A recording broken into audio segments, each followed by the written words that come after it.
성탄절, 특별히 예수님의 탄생에 관한 그런 그 기사들, 그런 장면들을 떠올리면 뭐 대부분 천사라든가 마리아, 요셉, 아니면 뭐 목자들, 동방박사, 그런 이야기들을 우리가 듣고 있죠. 그래서 오늘 본문 언뜻 성탄절과 관련된 본문처럼 보이지 않지만 성탄절 사건 자체를 기록하지는 않았지만 이 요한은 예수님의 탄생의 그 의미를 놀랍도록 이렇게 감명하게 여기 오늘 말씀을 통해서 설명해 주고 있다는 거죠. 자, 요한은 자기가 썼던 복음서, 무슨 복음이죠? 어려운 문제에 잘 맞췄습니다. 요한이 쓴 복음서 요한 복음이죠. 거기 요한복음 1장 1절에 보면 이렇게 말씀해요. 태초에 뭐가 있어요? 말씀이 계시니라. 이 말씀이 하나님과 함께 계셨는데 이 말씀은 곧 하나님이시라. 자, 요한이 자기가 썼던 그 복음서에서 예수님을 뭘로 칭해요? 말씀으로 칭했다 하는 거죠.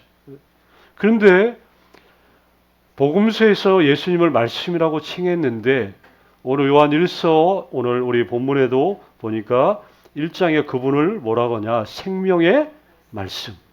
그리고 2절에 보면 영원한 생명. 예수님을 생명의 말씀이다.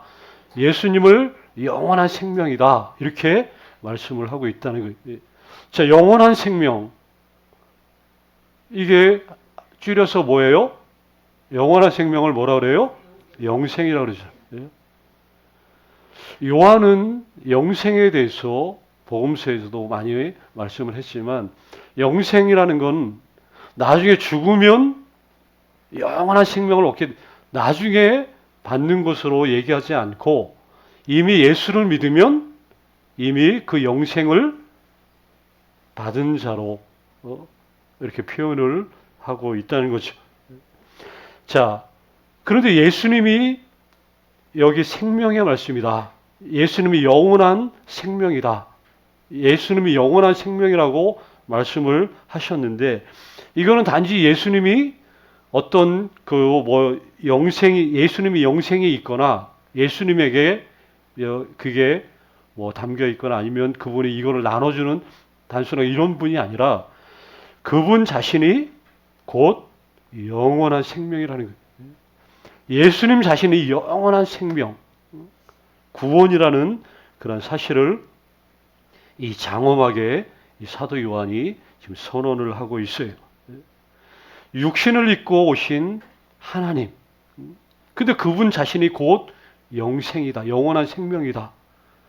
그래서 믿음으로 그분과 연합하고 사랑으로 그분을 알면 누구나 이 영생을 받는다라고 말씀하는 거죠.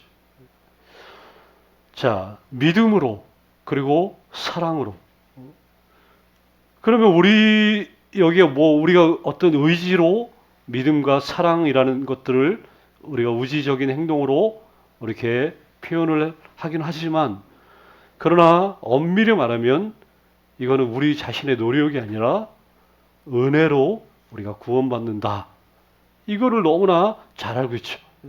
하나님의 은혜가 아니면 그 누구도 주님을 알 수도 없고 이 구원에 이룰 수도 없고 우리가 믿음으로 주님을 고백할 수 있는 것 자체도 우리가 뭐 똑똑하고 잘나고 우리가 어떤 잘 가만 생각해 보니까 이게 맞는 것 같다라고 해서 정한 게 아니라 은혜가 먼저 선행됐기 때문에 이렇게 고백들을 하는 거죠.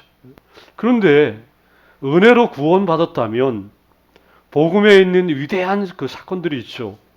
이 성육신이라든가 예수님의 그 속죄와 어떤 죽음, 그리스도의 부활, 이런 것들 반드시 시간과 공간 속에서 이게 실제로 일어난 일이 돼야만, 이게 실제로 일어난 일이 아니면 이거는 다 헛된 거죠. 이론은 있을 수 없어요. 이랬으면 좋겠다라는 말도 필요 없죠. 실제로 일어난 일이어야 되는데, 자, 오늘 말씀 보면 그 사실을 확증해 줘요. 여기 요한이 1절에서 여기 세 가지 뭐라고 나오냐, 여기 보니까 우리가 들은 바요, 또 눈으로 본 바요, 손으로 만져보다, 보고 듣고 만졌다. 이렇게 요한이 말씀을 하고 있어요. 그런데 이거는 단순한 설명이 아니에요. 우리가 보았다, 만졌다, 들었다, 이게 아니라 단순한 설명이 아니라 이거는 법적인 증언이라는 거예요. 법적인 증언. 듣고 보고 만졌다. 이거는 법정에서 쓰던 그 어법이, 쉽게 말하면 법정에서 쓰는 용어를 요한이 의도적으로 법적인 용어를 써서 이게 확실하다는 것을 말 그대로 선포를 하는 거죠. 자, 우리라는 말을 쓰죠, 여기서. 그렇죠? 내가 보았고, 내가 들었고, 내가 만졌다라고 얘기 안 하고, 우리가. 그러면 증인은 한 사람이 아니라는 거예요. 그렇죠? 우리 그 히브리 이런 데 보면 어떤 죄인도 어떤 한 사람의 증인 갖고는 이게 성립이 안 돼요. 내가 저놈이 저 사람 죽이는 거 봤다. 그럼 그 사람 말만 믿고 그러면 뭐 다 안 죽을 사람이 어디 있어요? 죄인 아닌 사람이 어디 있어요? 증인은 최소한 여러 명들이 돼야 이게 증언의 효력이 있는 것이죠. 그래서 요한이 우리가 자기 자신을 비롯해서 많은 목격자들이 있었고, 많은 목격자들이 있으니까 그래서 이렇게 자신 있게 증언하는 것이다. 이렇게 얘기가 되는 거죠. 그리고 정말 그랬어요. 허다한 믿음의 증인들이 정말 그분을 받고, 그리고 그 예수님이 어떻게 사셨는지, 어떻게 죽으셨는지, 또 어떻게 죽음에서 부활하셨는지, 이거에 대한 증인들이 너무나 많이 있었다 하는 거죠. 자, 오늘 본문 우리가 1절부터 4절까지 우리가 읽었는데, 여기 1절, 2절, 3, 4절 이렇게 두 부분으로 나눌 수 있어요. 자, 본문 1, 2절 보면 이 크리스마스의 사건이 여기 보면 실제로 있었다는 일종의 아까 말씀드렸듯이 법적인 증언이고, 3, 4절은 이 법적인 증언을 하게 된 그 목적을 밝히고 있어요. 그래서 이 크리스마스 성탄절은 우리가 하나님과의 뭐예요? 사귐이란 말은 하나님과 교제를 나눌 수 있다는 것을 의미하죠. 왜 요한이 이 말씀을 썼냐? 그래서 이 말씀을 읽고 듣는 자들은 요한처럼, 누구나 다 요한처럼 그들도 이 사실을 믿고 아버지와 이렇게 더불어 이렇게 교제할 수 있는, 그 동참할 수 있는 그러한 은혜들이 주어진다. 그 이야기를 하고 있어요. 여기 사귐이라는 말, 우리가 유명한 헬라어로 우리가 다른 걸 몰라도 몇 가지 알고 있는 게 있죠. 예를 들어서 뭐 에클레시아 이런 거 들어가죠. 그렇죠? 교회 이런 거 에클레시아, 이 코이노니아라고 해가지고 이 교제. 쉽게 말하면 깊은 친밀감이 있는 교제를 말하고 있습니다. 이 교제도 뭐 안 좋은 교제도 얼마든지 있을 수 있죠. 근데 여기서 말하는 이 교제, 하나님과의 나중에 이제 교제, 하나님과의 깊은 사귐과 연결이 되는데, 이게 함께 나누는 관계를 사실은 코이노니아라고 그러니까 교제한다, 서로 함께 나눈다. 이 초대교회가 떡을 떼면서 서로 통용하고 이런 그 아름다운 그 교제 나눴던 것들을 우리가 기억을 하죠. 자, 요한에 따르면 이렇게 예수님을 직접 보고 알았던 사도들, 그리고 다른 사람들처럼 믿는 사람들은 다 똑같이 이렇게 하나님과 인격적으로 교제를, 사귐의 그 관계를 가질 수 있다. 이렇게 얘기해요. 자, 이게 사실은 놀라운 일이죠. 다른 종교, 어떤 종교를 찾아봐도 자기들이 믿는 신과 인격적인 교제를 나누는 종교 있나요? 자기가 믿는 신하고 인격적으로 교제를 나눈다, 사귄다. 이거는 다른 종교에서는 정말 있을 수 없는 그런 일이, 다른 데는 있을 수 없는 게 아예 그 개념 자체가 다른 종교에는 없죠. 옛날 그 감히 가까이 할 수 없었던 그 하나님. 모세조차도 영광을 보여달라고 말했지만 그러면 죽을 거라고 말씀하셨던 하나님. 그 정도로 가까이 할 수 없는 엄청난 그런 분이죠. 그런데 예수님을 통해서 우리 요한복음 1장 14절에 이런 말씀이죠. 우리가 그의 영광을 보니 아버지의 독생자의 영광이요.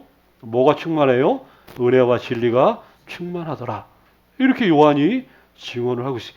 자, 눈으로 볼 수 없는 하나님, 감추어진 하나님께서 이제 우리가 눈으로 볼 수 있도록 하늘에서 이 땅에 사람의 몸을 입으시고 친히 사람이 되신 그분을 통해서 우리는 무한하신 가까이 할 수 없었던 하나님과의 깊은 교제가 가능해졌다. 이게 이 땅에서 얻을 수 있는 가장 큰 축복 중에 하나예요. 하나.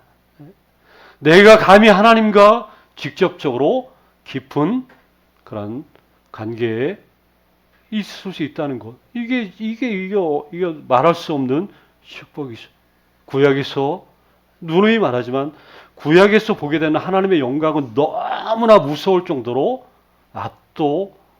당할 수 있는, 당하는 그런 압도적인 그런 하나님의 영광이었지만 이제 예수님 통해서 이게 너무나 가까이 우리 가운데 그 영광이 다가왔다. 자, 그래서 4절에 계속 이 요한이 이렇게 말하는 거예요. 이 하나님과의 깊은 사귐.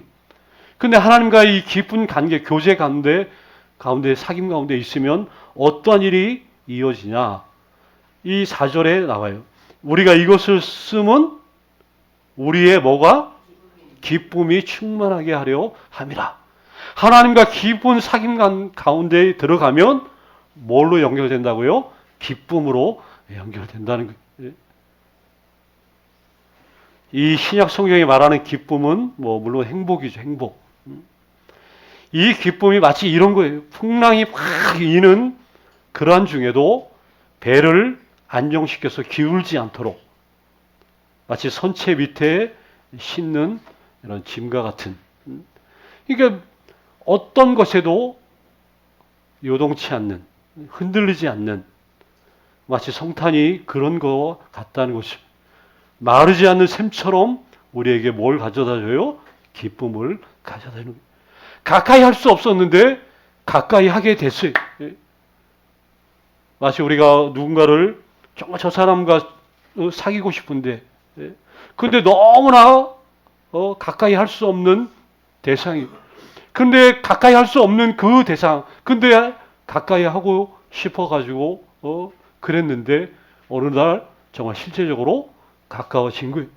그러면 가까워졌으니 당연히 뭐가 생기는 거예요? 기쁨이 충만한 거는 당연한 그런 이야기죠. 그래서 예수님을 통해서 하나님과의 깊은 사귐. 우리 전도 맨날 구호 나오죠. 전도지.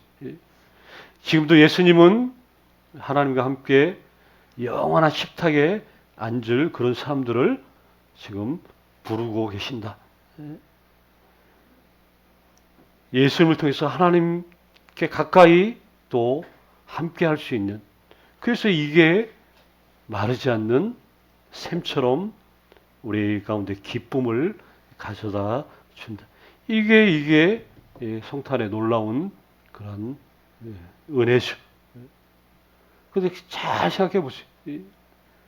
그분이 어떻게 무한하시고 비범하신 그분이 어떻게 이렇게 유한하고 이렇게 평범해질 수 있는가?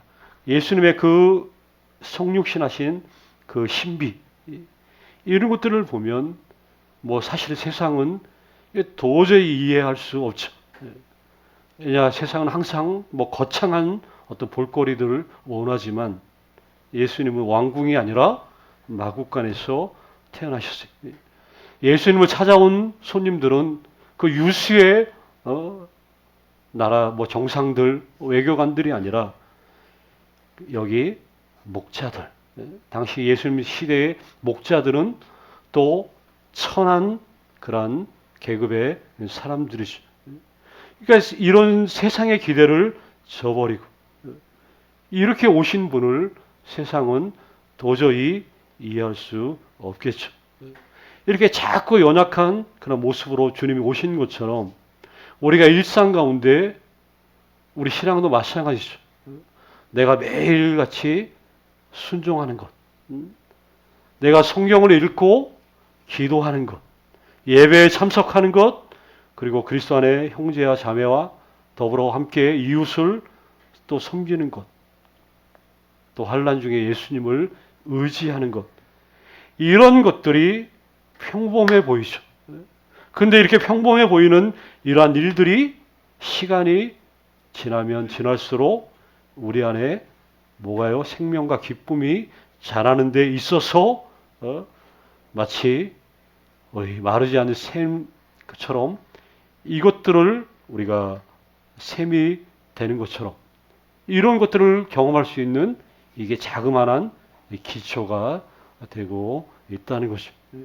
그러니까 나의 평범한 신앙생활이 마르지 않는 이 기쁨의 샘의 기초가 되고 이 원천이 된다는 거예요. 우리가 교만할 필요도 없지만 또 우리 자신을 또 너무 이렇게 저기 할 필요도 없어요. 내가 하는 기도 생활, 찬양하는 거, 또 성경을 읽는 거, 이런 평범한 이런 모든 신앙생활들이 궁극적으로는 기쁨의 그 근원이 된다는 거예요. 왜 이게 가능하냐? 예수님이 이것들을 가능케 하신 분. 아니 그분이 친히 그렇게 하셔서 낮아지셔서 평범해 보이는 그분의 일상이 이렇게 궁극적인 원천이 된 것처럼 오늘 말씀 제목처럼 예수님은 어떤 분이냐? 그분 자신을 우리에게 주신 분이라는 게 너무 멋진 말 아니에요? 그분 자신을 주신 분. 우리도 예수님처럼 우리의 삶을 이렇게 흘려보낼 수 있는 또 교회가 우리 교회가 교회의 자신 자체를 이렇게 자꾸 내어줄 수 있는 열린 교회 그리고 담양 밖으로 흘려보낼 수 있는 그러한 교회 예수님을 닮은 교회는 바로 이런 교회라는 것이죠.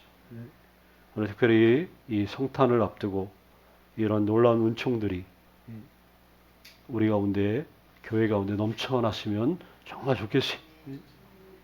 이 기쁜 사귐을 통해서 우리의 기쁨이 마르지 않도록 그리고 실제적인 이 기쁨의 삶을 좀 살아낼 수 있었으면 좋겠어요.